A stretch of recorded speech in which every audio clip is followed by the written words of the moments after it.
Personal na sinaksihan ni Pangulong Aquino ang paglapag ng Airbus A380 ng Emirates Airlines sa NAIA Terminal 3. Ito ang pinakamalaking pampasaherong eroplano sa buong mundo at kasunod nito, ininspeksyon rin ng Pangulo ang sitwasyon sa naturang terminal para na rin sa pagtitiyak ng seguridad ng mga pasahero. Yan ang balitang tinutukan ni Benj Bondo.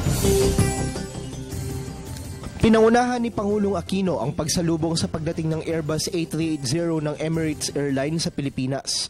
Pasado alas 10 ng gabi ng Martes nang lumapag ang naturang eroplano sa Terminal 3 ng Ninoy Aquino International Airport sa lungsod ng Pasay.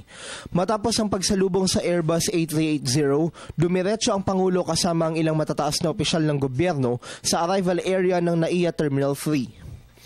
Dito ininspeksyon ng punong ehekutibo ang mga ipinatutupad na hakbang ng pamunuan ng paliparan para sa seguridad ng mga pasahero.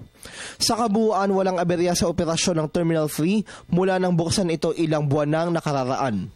Ang Terminal 3 na ang bagong tahanan ng Emirates Airlines mula sa Terminal 1. Itinuturing ng kumpanya na isang malaking pagdiriwang ang pagdating ng kanilang Airbus A380 na tanda ng kanilang pasasalamat sa suporta ng pamahalaan sa kanilang operasyon sa bansa. Ang nagpalipad ng unang biyahe ng A380 sa Pilipinas, si Captain Franklin Desiderio, isang Pilipino.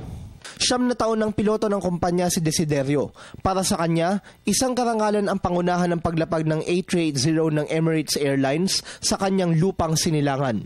It's overwhelming. I'm just so happy. I'm just so happy to bring the A380. I'm so thankful to Emirates for giving me this opportunity. And, it's one way of showing their commitment to the Philippines also. Ang Airbus A380 ang pinakamalaking pampasaherong eroplano sa buong mundo.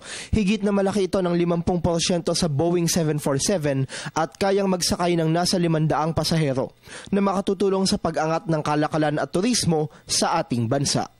Para sa Telebisyon ng Bayan, Benj Bondo.